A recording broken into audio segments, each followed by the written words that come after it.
What's up guys, and welcome back to the channel. In today's video, we're gonna go over the truth and everything that you need to know about my recently purchased Audi R8. We have a lot to cover in today's video, a few things to fix and inspect, but this is my 2012 V8 with the gated 6-speed manual. We just put over 21,000 miles on the car. I've put about 200 miles on it in the last 5 or 6 days. It is a blast to drive. So let's go into a little bit of backstory before we talk about this R8 here. This is actually my second one if you're new to the channel. I owned it 2010, I put about 10,000 miles on that car, and I had it just over a year and a half. It's been a year and a half since I sold that car, and the reason that I got rid of my dream supercar was to get the all-new Corvette C8. So that was going to be the latest hype car, you know, the first mid-engine Corvette. It was going to be something that I was hoping to be one of the first people to get and produce some content on.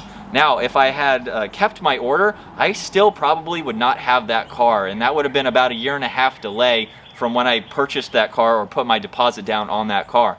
So I was luckily able to cancel that order, and here we have my 2012 Audi R8. So I was super excited to actually get into this car and not the C8, because I have driven a few C8s, and to me it's just a normal sports car. Yes, it looks much different, it's mid-engine, but I don't think it can compete with this. It might be a little bit faster, but this is more driver engaging, especially having the manual, which I definitely wanted. The automatics are cool, but the manual is definitely where it's at. So let's move into buying my R8 here. It was actually a little bit of a process. So this car came from California, which is 3,000 miles away, roughly 3,000 miles away from the East Coast here in North Carolina. So I was able to use my buddies at Champion Car Company. They actually purchased this car for me. They did the inspection, got everything squared away to get this car shipped here, and then I bought it from them. So that made it very easy. If you guys want to check out their website, that link will be down in the description below. And the reason that I used them is because this was a private sale, so that made it much easier for the transaction between the private seller and myself, which made it much easier to go through this process. And I actually started the process on this car around mid-January, so it took about 4 or 5 weeks to get everything scheduled and all of that, and shipping as well, which took about 8 days to get it here, which was actually really fast. We were impressed with how quickly it got here. And so for the final thing on this car, the cost of it, it was around $80,000 with 20,000 miles on it, which is about the going rate for V8s right now, and it was one of the lowest mileage manuals that I could find. So I was very excited to find this car because unlike my other one, I really don't have any plans of selling this one anytime soon. I want to put more than 20,000 miles on this car because, as you know, manuals are getting more rare and rare. So the fact that I have this sitting right next to me, I'm super excited to be able to drive it anytime I want, basically. So it's a lot of fun. So with that $80,000, I put down $32,000, which made my monthly payment just over $800. And that was very reasonable for me for a monthly payment. And then I'm sure the big question is insurance. This is just over $800 for the year with full coverage to insure. That's about $50 more than my 2017 Tacoma. So honestly, owning a car like this is really not that expensive. It's not going to break the bank. From my previous R8, I did an oil change once a year, and that was pretty much it. Regular maintenance like that. It's a very obtainable and affordable supercar to own. Now let's go ahead and work on some things with this car. While it was inspected and everything checked out mechanically, there are some cosmetic things that we need to fix. And then the last most important thing is up front, which could be a concern, but this is something that I know can be an issue with the R8. So we'll get into that here in just a little bit. But the biggest thing that we found is the fake carbon fiber on my Audi R8. So this thing is covered in real carbon fiber with the side blades, the interior, and one of the previous owners decided to put carbon fiber on the intake cover and on this piece here. And actually, mine didn't have a light there. Hey, somebody installed this. Look, this is not a factory hole. Huh. Somebody installed another engine light. Well, that's interesting. Look at the wiring that goes over here. So this, I mean, we didn't even know this, guys. This is not planned. So somebody hooked up another light into this. I don't know if that's gonna, oh well, okay. So anyway, yeah, we have fake carbon fiber, which we need to go ahead and peel off because, as you saw another YouTuber made with fake badges, we don't need fake carbon fiber. I'm gonna get ripped apart on having this on here. That is a no-no. That's a no-no. So actually, it's easier than I thought. We might just have to get some of the adhesive off. It'd be cool if this was real carbon fiber, because they did offer that. I think it was for the V10s though. All right, dude, that looks so much better. This isn't even the 4D stuff, so it's been on here a while. This is like the old 3D duty. All right, and so with everything wiped down now and cleaned up, we are looking a lot nicer without having that cheap carbon fiber in the engine bay. So let's go ahead and work our way to the interior now, where you'll see we have a broken air vent right here. This piece, you can see, oh, you know what? It might just, the end might have just popped off, but I think we can pop that back into place.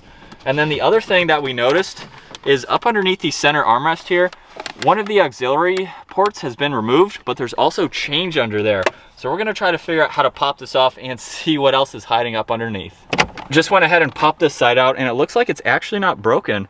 So somehow this is gonna have to click on to, oh, you see that bar in the back? Yeah. That actually moves them up and down. That's where this piece goes, I think. So the actual way to remove this, there's 4 keys that we don't have, and I don't know where to get them, probably from Audi. Yeah. You get the nav unit out, and then you can pull this whole trim around. We don't have that access right now. So I think we about have this fixed, actually. Mike was able to slide this piece and actually hook it into the left and the right, so at least it's not hanging at an angle anymore. And then with these little tweezers, putting this air vent all the way down, I can actually push up this little black piece that we had talked about. Might not be, you might not be able to see it, and then I can grab it from the top and line up this slot. Do you think you can pop it back into place? That might have done it. Not quite. Missed it. So we were able to fix that and get that back into place without having to remove the dash, which was a plus since we didn't have the right tools. But now here comes the fun part, because you can actually see quarters and a paper clip underneath the flooring of the center compartment. So I really want to see what else is down there. And as Brian does that, there should be, this should have come with an auxiliary port that is not there. So one star key right here. One star key, okay. So either it's down there or one of the owners removed it, which I don't know why they would. And we also have the adjustment for the sub. So that did something. Oh. Well, let's look, hey, let's look under the seats now and see if there's anything under these seats. Because I have to get that anyway. Put the e-brake down maybe. Actually, that might, there you go. Hey, wow, look at all those quarters. How do you have that much junk? Look at all that. Dude, that's your down payment. Yeah, there we go, there's part of it. What the heck? Are you guys seeing this? I gotta get a good shot of this. Holy crap. Do you want me to, I'm gonna unplug this because it's useless to me. Yeah. So they definitely took out, do you see any wiring for, this is what I'm talking about. This is where the auxiliary should have been. Yeah, I don't, because that's a blank hole. And your e-brake, that's your e-brake cable, right? Yeah, should be. Or the clutch. Oh, that's the e-brake. So here's everything that we found in this compartment. We have 87 cents, a car wash token, there's a peso here, we have a paper clip, a golf tee, and we found the missing bolt that holds that compartment in.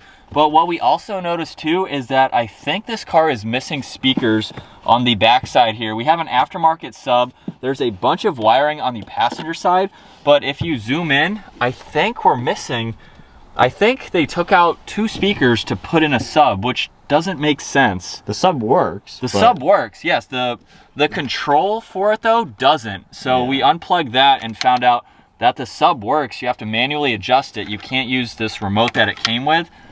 So I don't know if this is even like a good brand. I don't even know, like, I don't know why you would take out banging all 2 speakers for this. It's mind-blowing, right? I'm puzzled, but do you guys want to see an audio upgrade for the R8? I already did it in the Tacoma if you guys didn't see that video, but maybe this starts a new project. Yeah, that's definitely a weird thing to find. Yeah. The audio still sounds good though, so maybe that's what they did. It's all the speakers up front, yeah. So maybe that sub, at least it helps, I guess. I don't know, it's weird. Like, here, let me show you guys this rat nest here. Like, look at all this back here that I pulled out. I mean, I know these are factory wires right here, but all of this is not. So I don't know.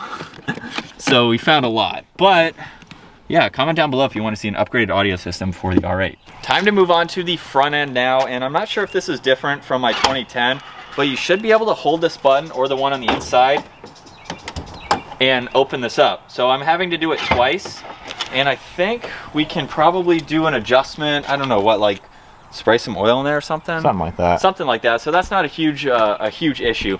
But the main issue for today, and what we really want to check, is the R8s, or at least the first gen, are known to have some cracking issues in the front subframe. So I just want to make sure there's no frame damage on my car. If there is, there are some plates that I can buy. We can weld them into place and fix that issue. So I just want to know now if that's something I have to plan for.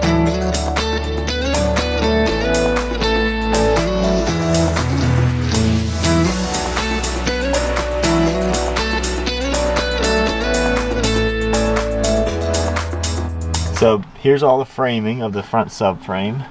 Yeah, everything checks out and looks good. I do notice each side has like these interesting pinches in them, but that's uniform. Yeah. So that's good. One thing, check that out. Another Lamborghini logo. I know the transmission has it as well. But all these smaller ones look pretty good.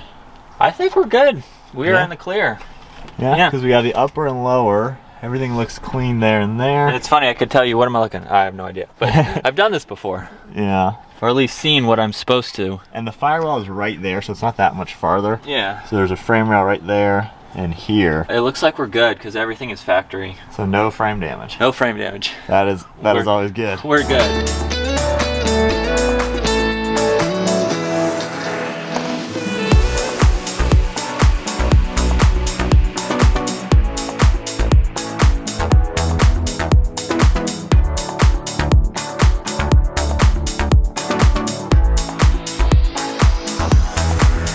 So there we have it, our inspection of my Audi R8. Anytime you buy a vehicle sight unseen, it sometimes can be a gamble, but I did pay for that inspection. I had well over 100 pictures sent to me to make sure that this was the best purchase that I could make. And today we confirmed there's no frame damage up front. We had a few other issues that we were able to fix, like finding the 87 cents. So I made 87 cents in the last 3 hours, which was kind of funny to see.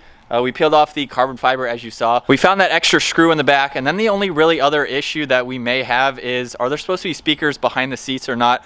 If you know, comment down below and let me know. Those could just be sound tubes, I'm not really sure, but also comment down below if you want to see an upgraded audio system for my R8. Maybe that can be a future video that we can work on. But now it is time to enjoy my Audi R8. Hopefully you guys enjoyed today's video. If you did, give it a huge thumbs up. Consider smashing that subscribe button if you want to see more videos on my R8. We'll see you guys in the next video.